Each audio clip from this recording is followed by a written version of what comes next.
O Memorial do Ministério Público de Minas Gerais tem a alegria e a honra de ter o Dr. Bernardo Mascarenhas Cansado, nesse instante, como um daqueles homens que adentrarão na história da instituição, mostrando o extraordinário trabalho por ele empreendido quando na ativa do Ministério Público Mineiro. É preciso que se diga que Bernardo Mascarenhas Cansado, ao longo de sua vida profissional, mereceu elogiosas referências por sua grande capacidade de trabalho e invulgar dedicação ao Parquê Mineiro, no qual ingressou no albor da sua juventude. Constituiu uma carreira escorreita, preenchida por irrepreensível idoneidade funcional e moral, e pelo equilíbrio entre a atuação como profissional sempre eficiente e dedicado, e pela busca do engrandecimento do Ministério Público de Minas Gerais. A par disso, foi um homem que recebeu, no trajeto de sua vida funcional, título de honra ao mérito como personalidade de destaque jurídico dado pelo Clube de Advogados de Minas Gerais. Foi escolhido para representar o Ministério Público nas comemorações do sesquicentenário do Superior Tribunal Federal. Eleito patrono de bacharéis da Faculdade de Direito Milton Campos, onde foi professor, Bernardo Mascarenhas Cansado traz consigo a Comenda Santos Dumont, a Comenda do Ministério, a Comenda do Legislativo e a Comenda do Ministério Público de Minas Gerais.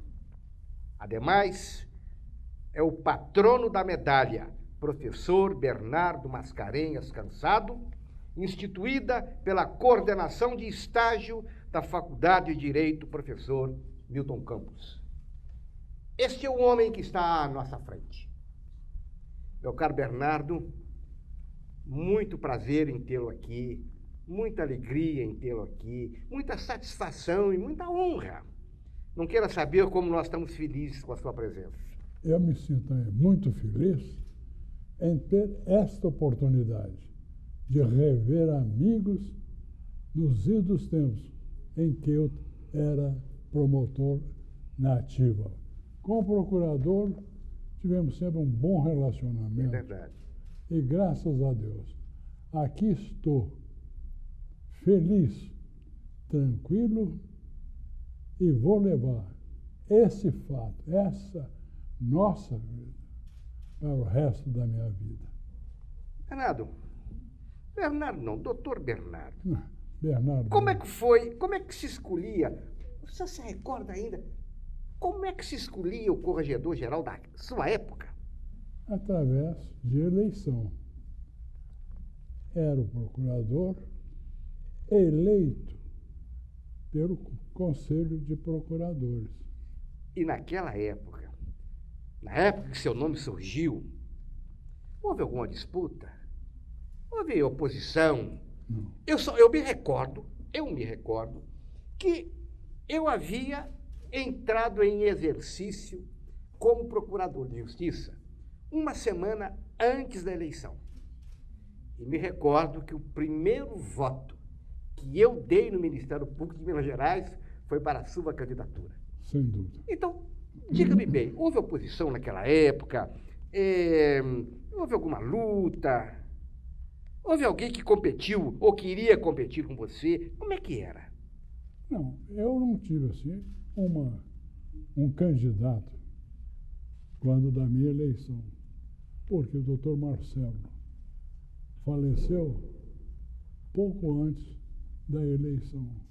Assim eu fui eleito tranquilo, sem qualquer oposição. E quando da sua chegada, Quando os votos terminaram e quando tivemos que começar o trabalho na corregedoria, vem a pergunta: como é que era aquela corregedoria que você encontrou? Havia quadro próprio de pessoal? Havia quadro de funcionários? Quem é que trabalhava lá? A única coisa que a gente sabe é que lá existia 2 funcionárias. O prédio era muito bom, mas as instalações precaríssimas. Aí eu, como corregedor, procurei o doutor Eduardo Azeredo e pedi a ele, através da Prodenge, que ele desse à nossa instituição uma ajuda para que pudéssemos, de fato, mostrar que havia um Ministério Público em Minas Gerais, com todas as condições. Assim começou o meu mandato. Muito bem. Agora, quer dizer, então, que foi lá na corregedoria, na sua época, em que surgiu o início da computação aqui na Procuradoria. Em outras palavras, antes da própria Procuradoria ter computador, a corregedoria quem tinha, então? Em primeiro lugar foi a corregedoria. Em primeiro lugar foi a corregedoria. Tivemos lá o apoio, a concentração de todos os trabalhos dos promotores do interior do Estado. Tinham aquelas papeletas e fomos levando para todos os setores a presença da Prodenge, doutor Eduardo Azeredo. Nós somos gratos, porque muito ajudou a nossa instituição. Parece-me que você disse que tinham 2 funcionários. Eram 2 mulheres, 2 senhoras. Não, meus 2 funcionários que trabalhavam comigo na ocasião era o doutor Domício Dias da Costa e promotora doutora Edith Lourdes da Silva. Mais as funcionárias. Mais as funcionárias. Ah, interessante. Agora, havia ar-condicionado na corregedoria? Havia. Não. Não havia ar-condicionado. Não havia. Como é que era a sua relação com o doutor Valdir Vieira, que era o procurador-geral da época? Amizade de irmão. Valdir Vieira, tudo que a corregedoria precisava, ele estava pronto a nos atender. Foi uma época maravilhosa, o meu relacionamento com o procurador-geral na época. E veja bem, em que local funcionava a corregedoria? Onde é que ficava o prédio? Era aquele prédio lá na Avenida Afonso Pena? Era. Perto do Tribunal de Justiça? Tribunal de Justiça. Depois nós fomos lá para cima. Para Contorno? Na Rua da Bahia, lá em cima? Rua da Bahia, lá em cima. Ah, perfeito. Agora, hoje nós temos aqui na corregedoria uma estrutura muito grande. O nosso parque automobilístico é muito grande, mas na sua época havia um carro de representação para o corregedor-geral? Havia um Dodge Dart velho, chamado Dojão. Era um azul? Hein? Ele era azul? Não, era um preto. Preto? Ah, muito bem. Eu me recordo que houve um determinado momento que a corregedoria teve também um Dojão azul. Quer dizer que o seu era mais antigo ainda, era o preto. Preto. Depois passei para esse azul. Para esse azul. Muito bem. Eu gostaria de saber uma coisa aqui no item 9 seu aí. Na sua época, já se faziam correições nas promotorias da capital e do interior? Sim, fazíamos essas. Inclusive você já fez uma na minha época. Foi. Não me lembro aonde. Nem eu. Hein? Nem eu. Mas eu me recordo, eu realmente participei de uma correição na sua época. Mas existia, eu não sei, existiam subcorregedores? Não. Não, não é? Então era um promotor que ajudava o corregedor. Corregedor.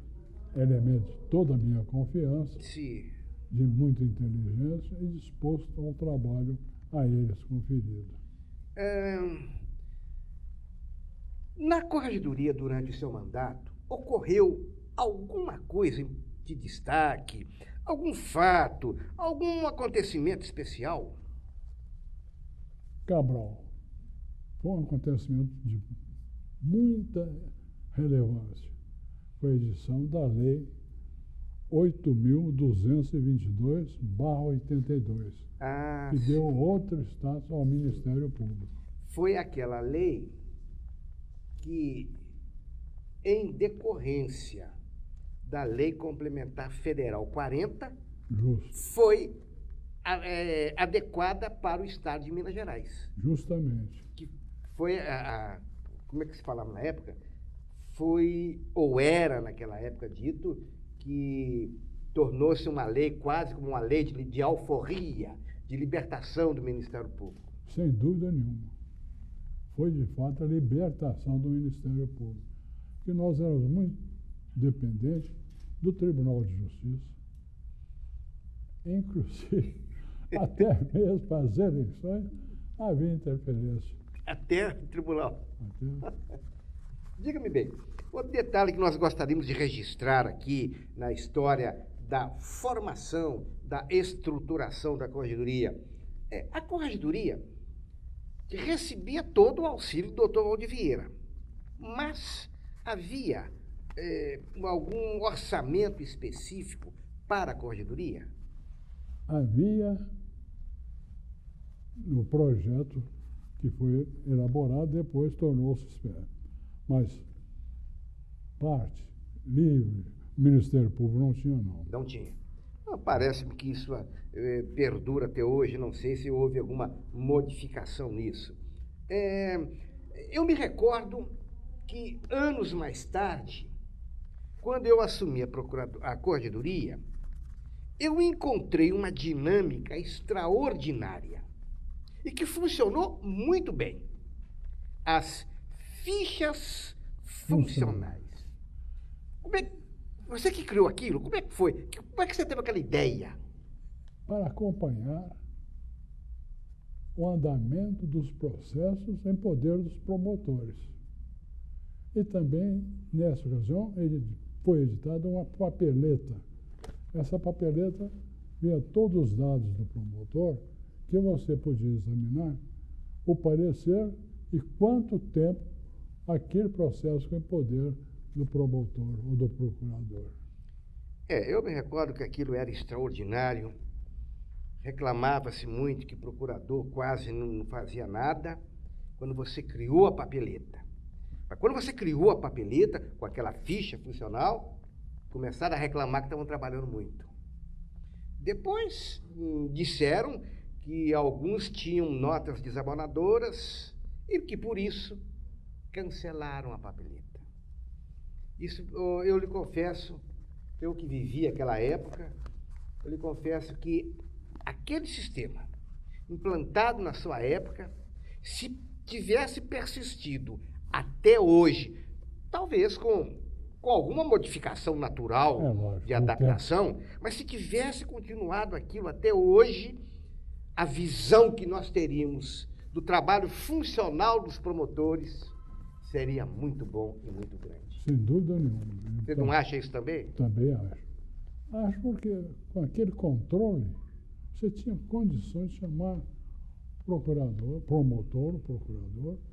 e alertá-lo pelos prazos, a maneira de dar seu parecer. Alguns promotores davam seu parecer assim, de acordo com o que está relatado. Não tinha relato de nada. Você me faz até lembrar, dizem que um promotor do Paraná publicou um livro para o Ministério Público com o seguinte título: De Acordo e Outros Pareceres. Quer dizer, não escrevia nada, era de acordo e outros pareceres. E aquela papeleta exatamente permitia, como você colocou muito bem, chamá-lo, orientá-lo, esclarecê-lo. Tomara que um dia volte. Tomara que alguém tenha a visão que Bernardo Mascarenhas teve há anos atrás. Porque aquela, na minha humilde visão, era o caminho certo. Embora eu não esteja aqui criticando ninguém, e nem tenha autoridade para criticar pessoa alguma. Apenas esboçando aqui um pensamento daquilo que para mim foi extraordinário, uma das coisas extraordinárias na sua gestão. Eu gostaria de saber, nós estamos no nosso memorial, nós estamos no setor chamado Memória Oral. Mas vamos depois caminhar para o outro setor, Memórias Fotográficas. E nós ficaríamos muito felizes, muito honrados, se pudéssemos receber, posteriormente, de sua parte, uma fotografia sua, tomando posse como corregedor do Ministério Público, além de outras fotos que pudessem marcar a sua presença como corregedor, alguma reunião com pessoas, com autoridades, porque eu acho que uma instituição tem que preservar os seus homens e a sua história. Sem dúvida. Não é? Eu acho que a sua vida, sem nenhum favor, é uma história de lutas, de sacrifícios, de dedicação, de amor ao Ministério Público. Você contribuiu com o seu trabalho, com a sua assistência, em Juiz de Fora, depois na outra comarca. Estive em Galiléia, Resplendor, Galiléia, Conselheiro Pena, lá em cima. lá no norte, do Rio Doce, é verdade, estive lá. Galiléia. Mas eu lhe digo, talvez o melhor momento da minha vida foi quando eu vim para cá e passei a conhecer os nossos procuradores daquela época, entre outros, você. Olha, nós gostaríamos de abrir o microfone, as nossas câmeras, a nossa memória, para que o doutor Bernardo encerrasse dizendo o que lhe vem do coração. Mas, antes disso, eu gostaria de fazer um outro pedido.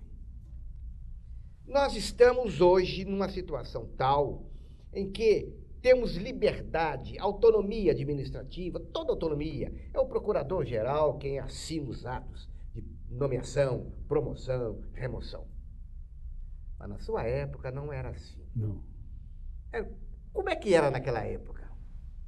Havia registro na Secretaria do Procurador-Geral, relação daqueles candidatos que pleiteavam uma promoção.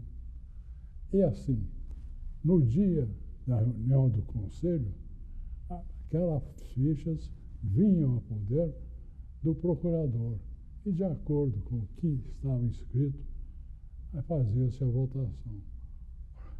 Aquela votação de colocar bola preta naquela urna ou colocar o nome na outra urna, não é isso? Isso mesmo. A preta é afastando o candidato da sua possibilidade de ser eleito. Diga-me bem, eu tenho a impressão que aquilo, para alguns candidatos, foi terrível. Ilusões, decepções. O que você recorda daquela época? Cabral, aquilo,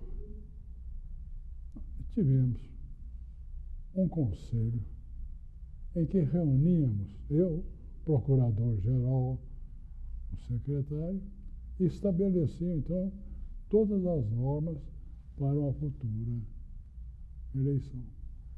Tudo se fazia, não individualmente, mas de comum acordo com as pessoas. Quer dizer, era o conselho, o grupo ali, que de comum acordo determinava a melhor escolha para a nomeação. Sim. E aí vem a pergunta, quem é que assinava? Era o governador. Era. Não era? Veja, ocupar um governador do estado para assinar uma promoção, uma remoção. É por isso que agora eu quero lhe fazer uma colocação. Veja bem, eu vi aqui, dentre outras coisas relativas ao seu registro, que o seu ato de admissão no Ministério Público foi assinada em maio de 53 pelo governador Juscelino Kubitschek de Oliveira. Depois, a sua promoção por merecimento foi assinada por Clóvis Salgado Gama.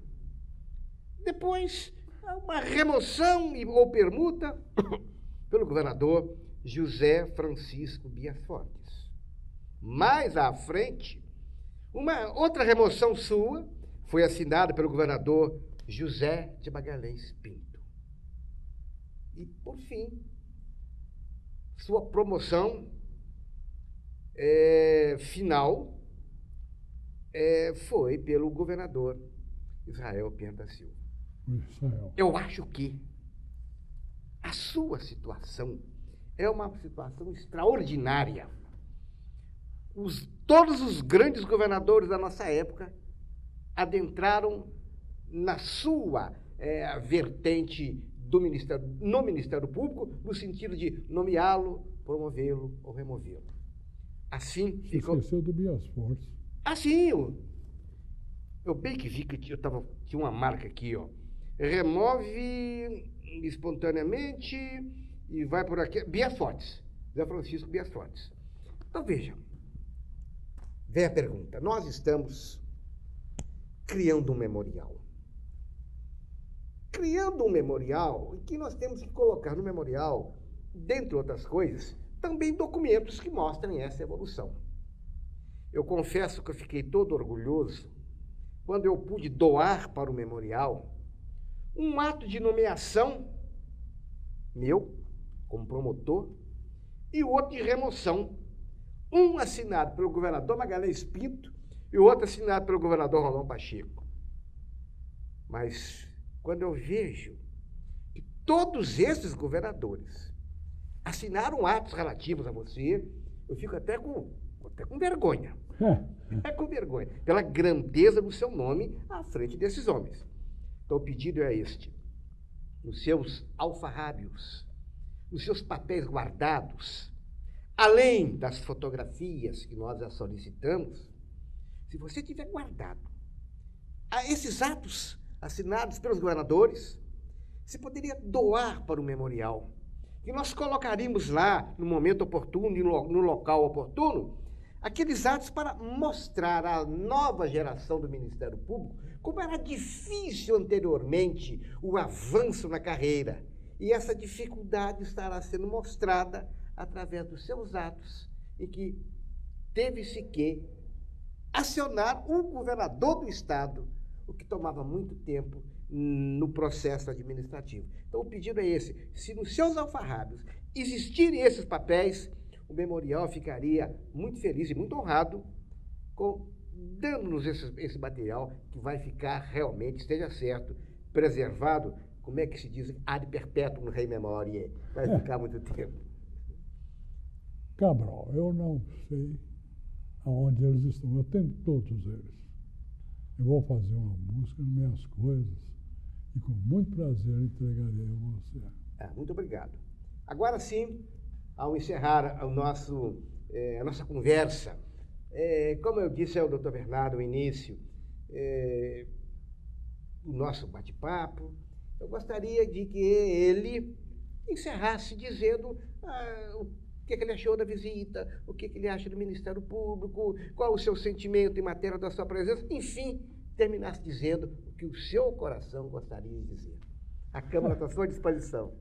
Cabral, de fato, eu me sinto orgulhoso e feliz por poder dizer que eu servi ao Ministério Público durante 25 anos. E nesse momento em que você me faz a entrevista, meu coração dispara. Tá lá. Porque a alegria é incontável, Eu acho que foi maravilhosa essa nossa conversa, pelo respeito que eu sempre tive para com você e de você para comigo. Exatamente. Muito obrigado pela sua presença aqui. Eu agradeço.